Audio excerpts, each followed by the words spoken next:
Hey folks, in the last video I removed the rear suspension from the basket case BMW.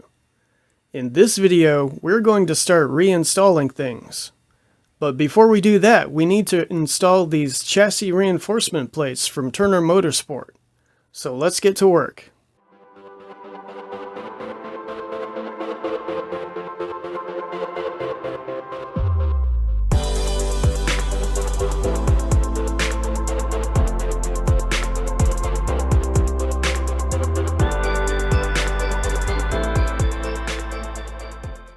As some of you may know, the E46 BMWs have a common problem where the chassis starts to crack around the subframe mounting points. This reinforcing kit is designed to help prevent that. The two most common methods to install those plates are welding or bonding them with epoxy. I don't want to be welding next to the gas tank and I don't want to remove it, so I'm going to use the epoxy method.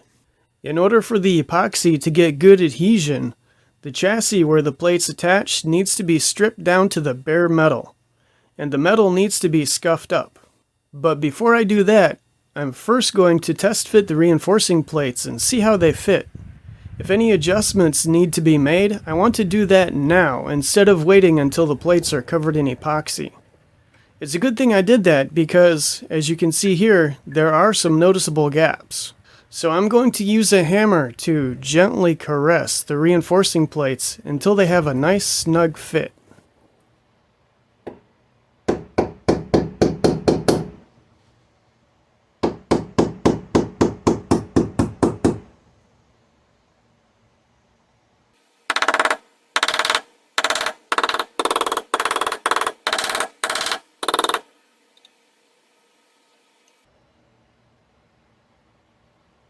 After the adjustments are complete, I'll trace around the edge with the Sharpie marker. Now I know where to grind off the paint.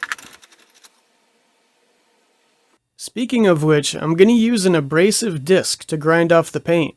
Also, there's some rubber undercoating that needs to be removed. I'm going to use a wire wheel for that.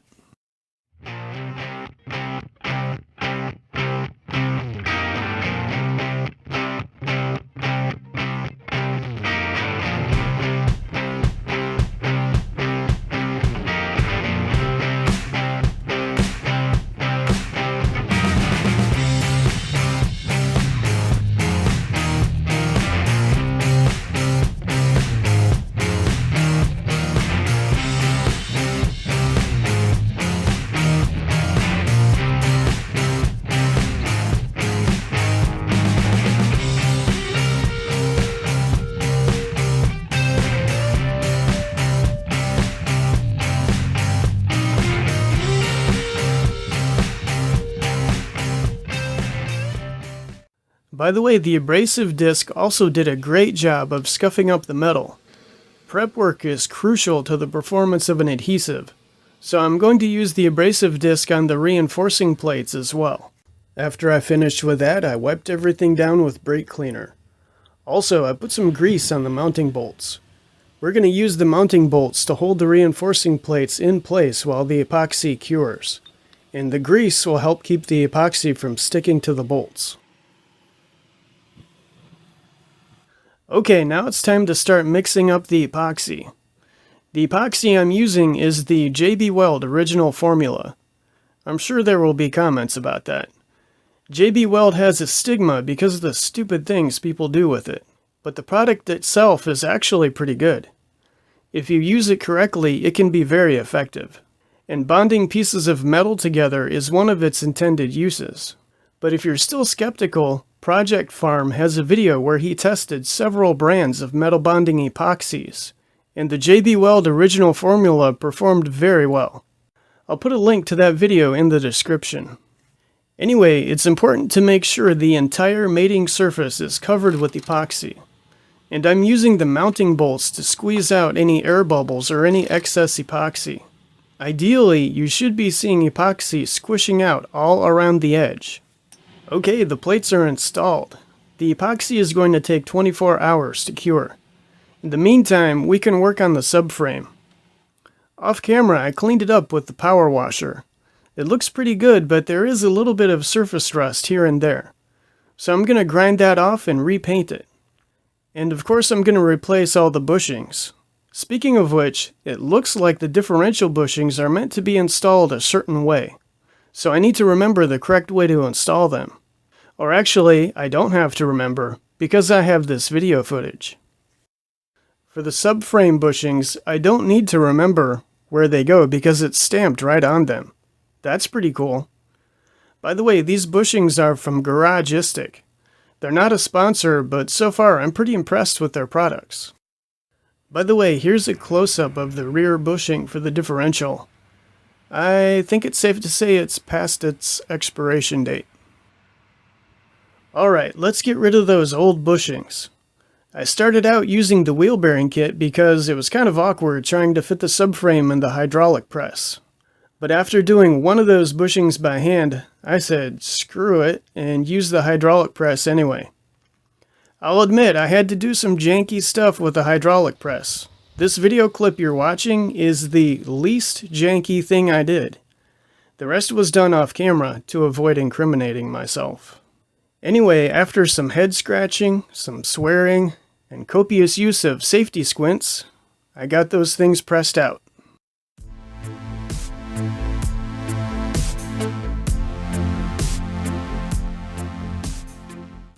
The next day, the epoxy was cured, so I coated the metal plates with some truck bed liner. I decided to use truck bed liner because, well, I had some. The last can of black Rust-Oleum got used on the subframe, and I didn't feel like making another trip to the hardware store. Believe it or not, this is actually how some project decisions are made. Don't judge.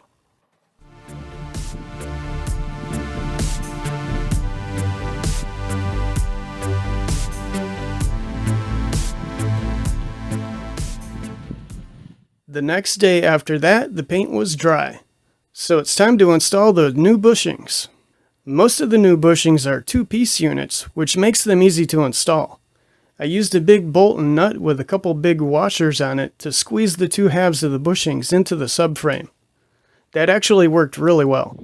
The front differential bushings, however, are 1-piece, but they were easy to install. I literally was able to press them in by hand. Okay, so the subframe is ready, and the chassis is ready. You know what that means, right? It's time to reinstall the subframe. Let's cue up that epic copyright-free music.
Okay, that's it for this video. In the next episode, we're going to reinstall the rest of the rear suspension. So stay tuned.